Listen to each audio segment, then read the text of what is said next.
You are listening to Bedtime Dreamy Tales. Subscribe to our channel for new story. Story title, The White Cat. Once upon a time, in a kingdom surrounded by lush forests and sparkling rivers, there was an aged king who had 3 brave and handsome sons. The king, despite his advanced years, was vigorous in mind and ruled his kingdom wisely. However, he began to fear that his sons might be seized with the desire to reign before his death. Rumors spread that they were trying to gain adherents to assist them in depriving him of his kingdom. To maintain peace and divert their ambitions, the king devised a cunning plan. He summoned his sons to his private chamber and spoke kindly to them. "My dear children," he began, "you know that my advanced age does not permit me to attend to state affairs as closely as I once did. I fear my subjects may suffer because of this. I wish to retire to the countryside and hand over my crown to one of you. However, I believe it is only fair that in return for such a gift, you seek ways to make my retirement pleasant. It seems to me that a clever, pretty, and faithful little dog would be a delightful companion for me. Therefore, I declare that whichever of you brings me the most beautiful dog shall be my heir." The princes were surprised by their father's desire for a little dog, but the 2 youngest saw it as an opportunity to secure the crown and gladly accepted the challenge. The eldest, out of respect and timidity, agreed as well. The king provided them with money and jewels for their journey and instructed them to return in a year, each bringing a little dog. Before their departure, the 3 brothers repaired to a castle a league from the town, where they invited their most intimate friends and gave a grand feast. They swore eternal friendship and promised to conduct their quest without jealousy or annoyance. The successful one would share his fortune with the others. With these vows, they set out on their separate journeys, deciding to meet at the same castle upon their return. Each prince took a different route. The 2 eldest had many adventures, but this story will focus on the youngest prince. Handsome, with a merry disposition, the youngest prince had a well-shaped head, great stature, regular features, beautiful teeth, and was skilled in all exercises befitting a prince. He sang pleasantly, played the lute and the oboe charmingly, painted skillfully, and was extremely accomplished. His valor bordered on rashness. Every day, he bought dogs, big and little, greyhounds, bulldogs, boarhounds, harriers, spaniels, poodles, lapdogs.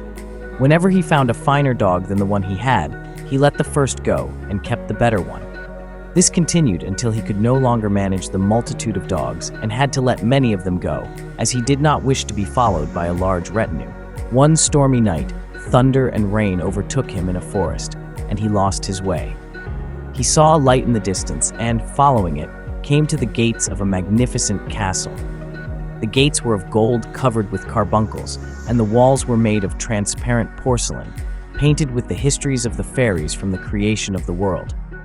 Delighted by these sights, the prince pulled a stag's foot fastened to a diamond chain, which rang a bell. The gate opened, and he was greeted by a dozen hands holding torches. Hesitant but curious, he entered the vestibule, hearing enchanting voices singing, "Within the bounds of this bright place is not to fear and not to flee, save the enchantment of a face, if you would live still fancy-free." Guided by the hands, he was led through 60 richly decorated rooms until he reached a large, comfortable armchair by a fireplace. The hands, which were beautiful, white, and small, undressed him and provided him with magnificent clothes. They led him to a hall adorned with paintings of famous cats, where a table was set for 2, with golden utensils.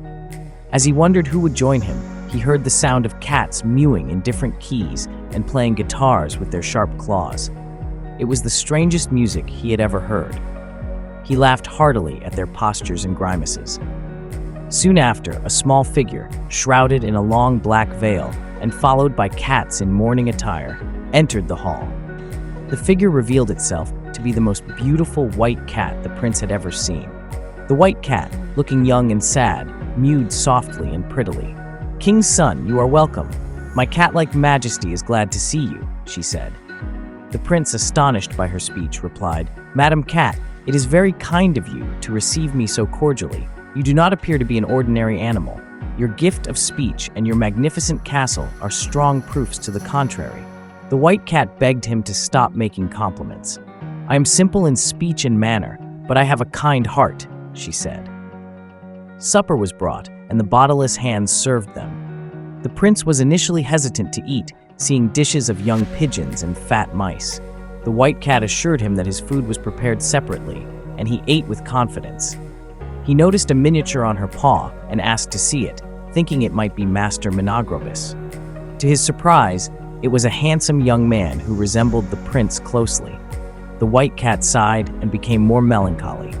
After supper, the white cat invited the prince to a hall where 12 cats and 12 monkeys danced a ballet. The cats were dressed as Moors and the monkeys as Chinese. Their antics were highly amusing. The evening ended with the white cat bidding the prince goodnight. The helpful hands led him to an elegant apartment where he spent a restless night, awakened by a confused noise. The hands dressed him in hunting attire, and he saw over 500 cats preparing for a hunt. White Cat mounted a handsome monkey and invited the prince to join her on a wooden horse. The hunt was delightful, with the cats outpacing the rabbits and hares. White Cat's skillful and delightful tricks made the hunt even more enjoyable. After the hunt, they returned to the castle, where White Cat supped with the prince. He was so charmed by her company that he forgot his quest for the little dog. As the days passed in pleasant fetes, fishing, hunting, ballets, and feasts, the prince grew fond of the white cat. She composed passionate verses and songs, suggesting a tender heart. The prince often wished he were a cat to spend his life with her. The white cat made mysterious replies, hinting at secrets she could not reveal. A year passed quickly. The white cat reminded the prince of his quest, giving him an acorn containing a tiny, beautiful dog. She assured him it would bark if he put it to his ear. The prince was overjoyed and thanked her 1,000 times. They parted with a tender farewell, and he set off on his wooden horse, which traveled at incredible speed. The prince arrived at the castle, where he was to meet his brothers.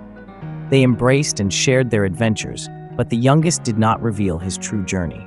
He showed them a wretched turnspit dog, saying it was the one he intended for the king. The eldest brothers, secretly glad of his poor choice, prepared their beautiful dogs for presentation. They traveled together to the palace, where they were greeted warmly. The king admired the dogs brought by the eldest sons, but was puzzled by the youngest's turnspit. The youngest then drew out the acorn given by the white cat and opened it. To everyone's astonishment, a tiny multicolored dog emerged, dancing and playing castanets. The king was greatly puzzled, for it was impossible to find anything to say against the beauty of the little dog. But he had no desire to give away his crown. He told his children he was pleased with their efforts, but wished to prove their skill further. He gave them another year to find a piece of linen fine enough to pass through the eye of a needle used for making Venice point lace. The two eldest princes agreed, though they were distressed by the new quest. The youngest mounted his wooden horse and returned to the white cat's castle. She welcomed him with open arms, delighted by his return. The prince told her of his new quest, and she promised to help him.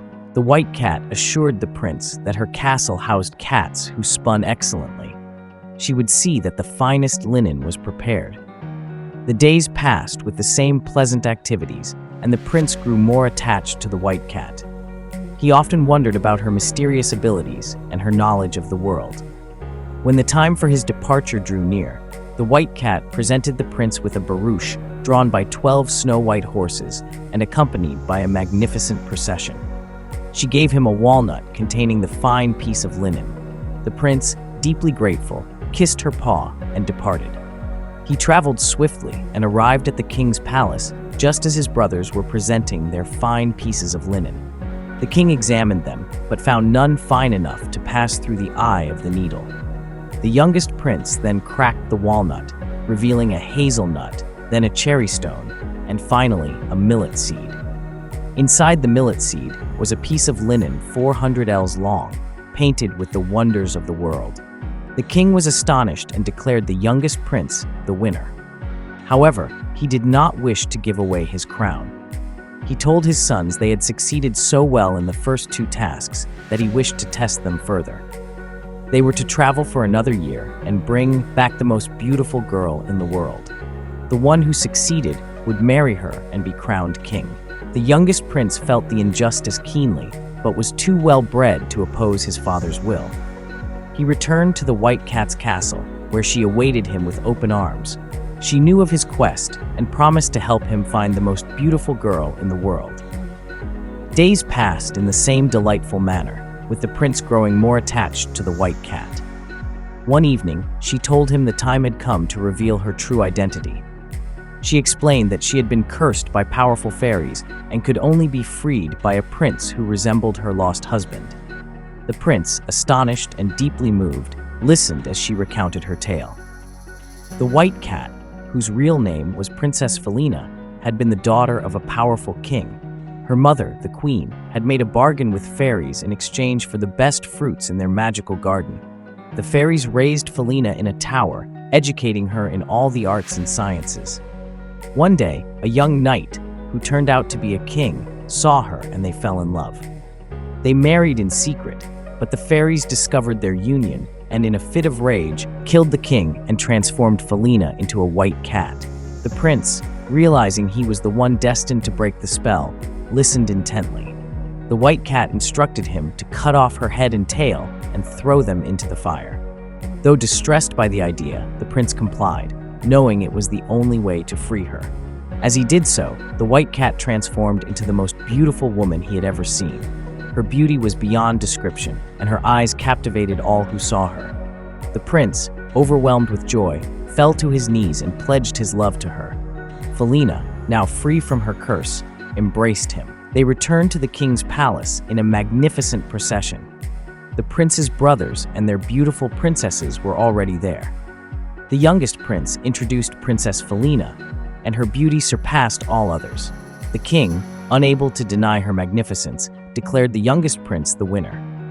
Princess Felina revealed her true identity and offered one of her 6 kingdoms to the king and another to each of his sons. She asked only for the king's affection and permission to marry the prince. The king, moved by her generosity, agreed, and the court celebrated their marriage with great joy. The prince and Princess Felina were crowned and ruled wisely and justly. Their love and kindness became legendary, and their kingdom flourished under their rule. The 2 elder princes, content with their own kingdoms, maintained close bonds with their brother and his queen. The story of the White Cat, Princess Felina, and her prince was told for generations, reminding all of the power of love, loyalty, and the magical wonders that lie hidden in the most unexpected places. If you like this story, please give this video a like. For more stories, go to bedtimedreamytales.com. See you in the next story.